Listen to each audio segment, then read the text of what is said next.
So we're up here at the entrance to the small glen. As I say, it's the 12th of November 23. I did intend to get up here quite sharp this morning, try and catch the sunlight on the hills, but I was too busy. We're looking down the way the River Almond snakes its way through the valley on its way to Inveralmond, and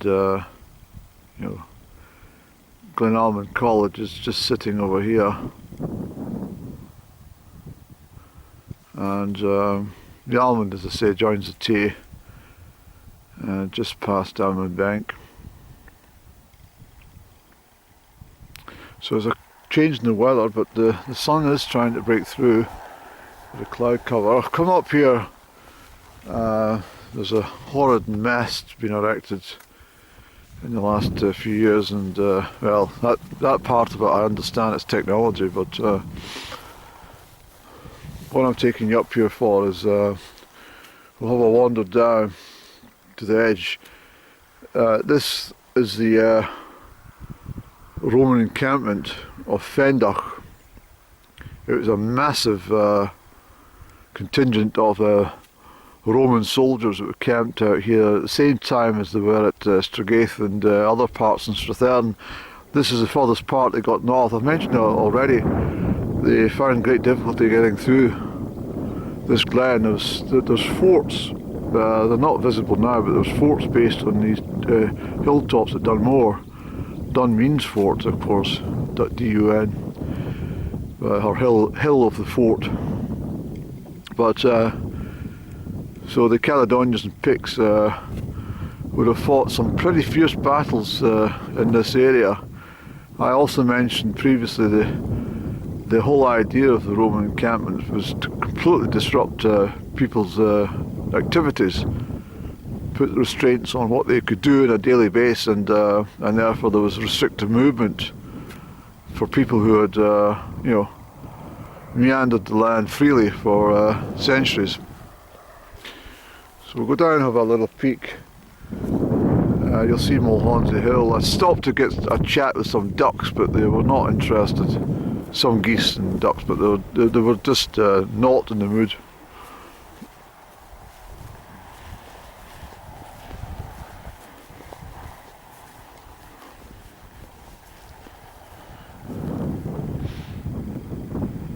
Yeah, bit of a change on.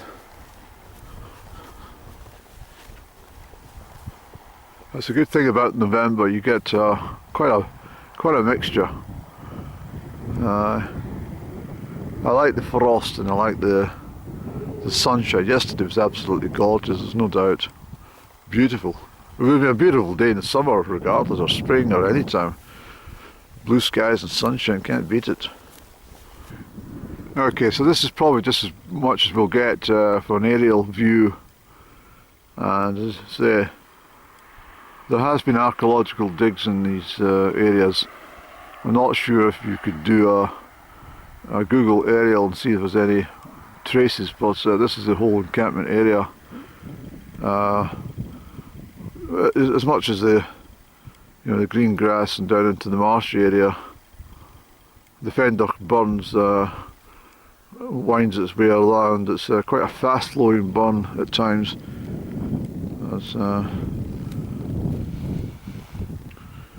There's gorgeous sunshine. It's sunshine in the winter, or the autumn winter period is so welcome. If you get even 5 minutes of the light, it makes all the difference to your brain.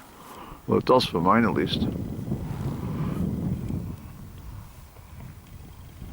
So my car's parked down there, and I say we'll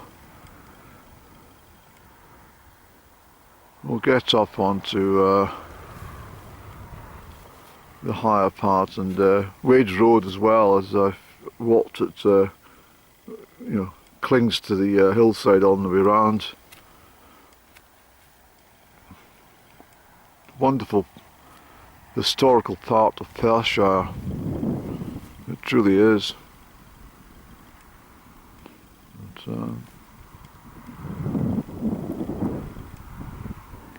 So I'm still saddened by the news that they're intending to ruin Glenlydnock, as well as other scenic views in the Strathearn Valley, from the Strathearn Valley. I mean, it beggars belief what they're up to, and it won't take long before they decide to stick turbines up here too, everywhere. That's their intention. They do not want tourism in Scotland. They literally want people to be miserable as they possibly can. That's their whole intention. I mean, these Greens and the Nationalists, they're all part of the World Economic Forum, and simply they want everybody to be like bloody robots, and basically have nothing. And that includes no spiritual attachment with the lands that they've grown so used to and loved over the, well, depending if you can trace back your past lives, but for me, I can go back centuries, and I know that I'm milling around here. I've told you before, I've been a wealthy individual in past life, and I've been a tramp, but I've also been some sort of warrior in these hills. I don't know, especially around by Glen Almond. I don't get much glimpses of it, but just occasionally something comes across me that I say, well, I think I've seen this. Something's familiar. Sounds crazy if you've never had that experience, then you probably don't. What the hell's he talking about? He needs medical attention quickly from a psychiatrist. But no, that's what I'm saying. You can't knock somebody for their own experiences in life. I mean, somebody went swimming with crocodiles, for example, because they wanted to. And you shrugged your shoulders in disbelief and said, no one would do that. That's just silly. But some people have. I don't really get my head around that one either, but I have read about people diving in beside the crocodiles to see if the crocodiles are as ferocious as they make out, and most of them find out that they are. And the friends of family then say that it was a bit short-sighted to jump in with the alligators or the crocodiles, and sadly they're here no more.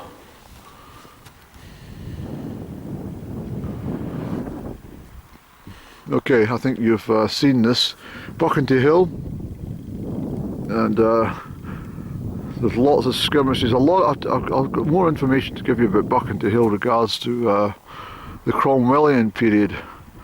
This place is fascinating. It's absolutely jam-packed with history, you know.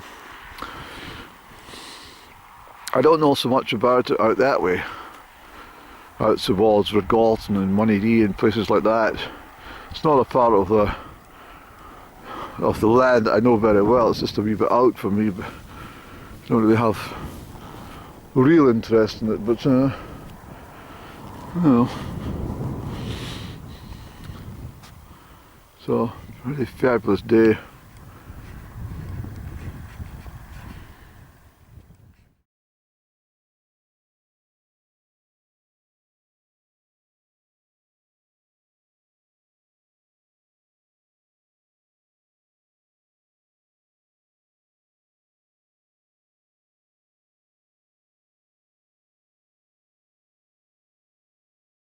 So this is the view from Buchanty Hill up into the small glen, and I mention this because I've mentioned before that during the times of early 1640s right through to 1746, when the Battle of Culloden was the last battle on British soil.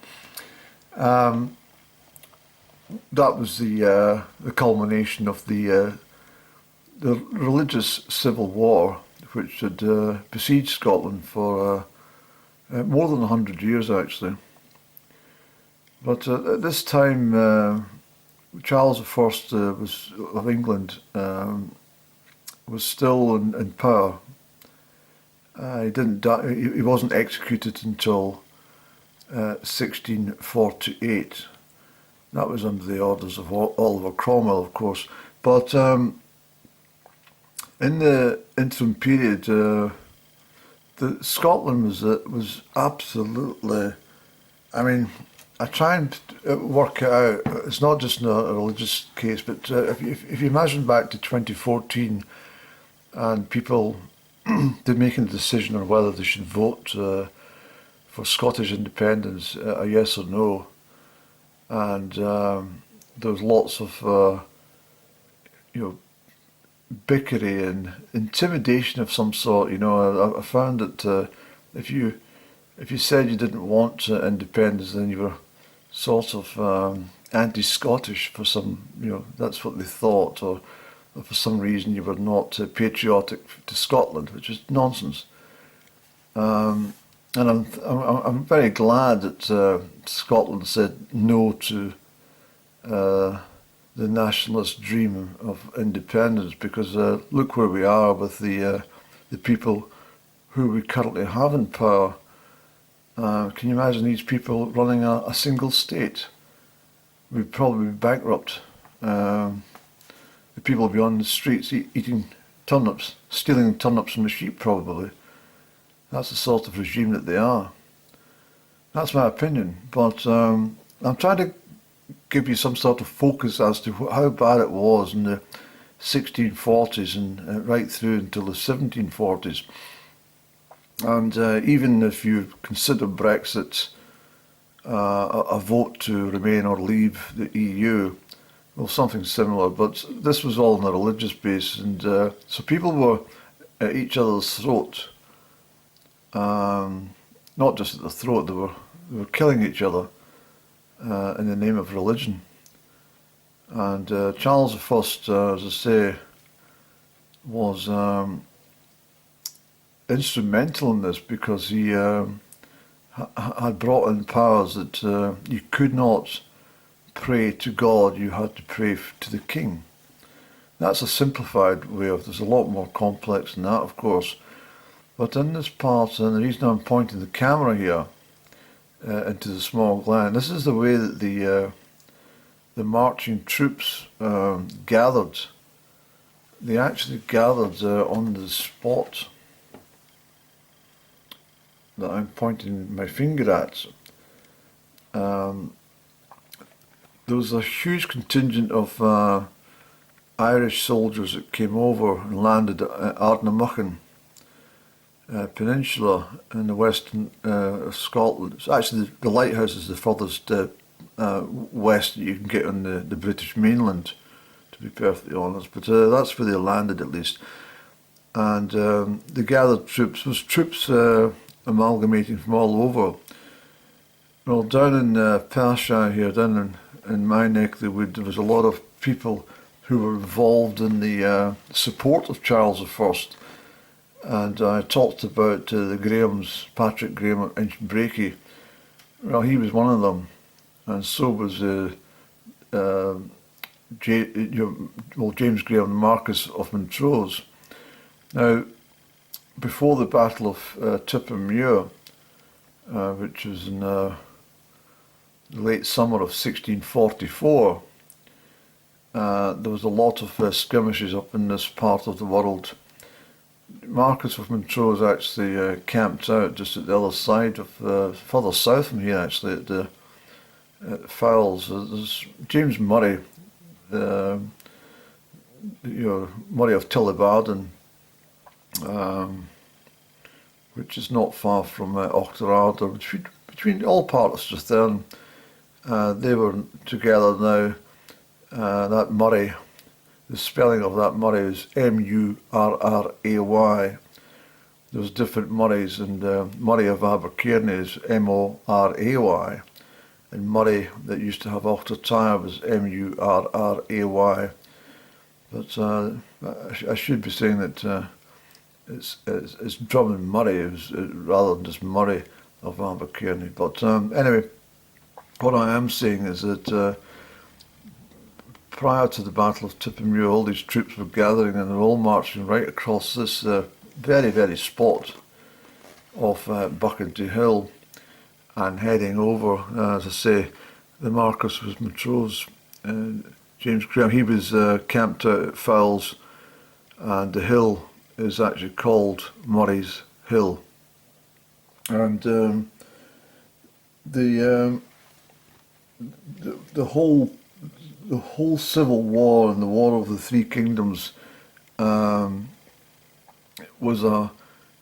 lasted a century, and the people of Scotland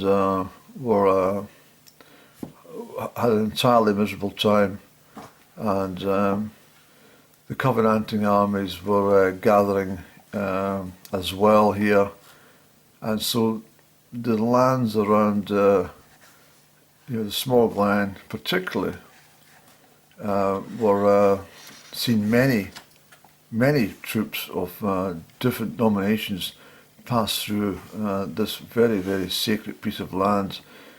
And I'll cover the story in more detail, but I want to just say that this cannot be transferred into wind turbines because it's far too precious, the history of this land, for it to be wrecked and ruined by these insidious people in Parliament at the moment, well, in the Scottish executive.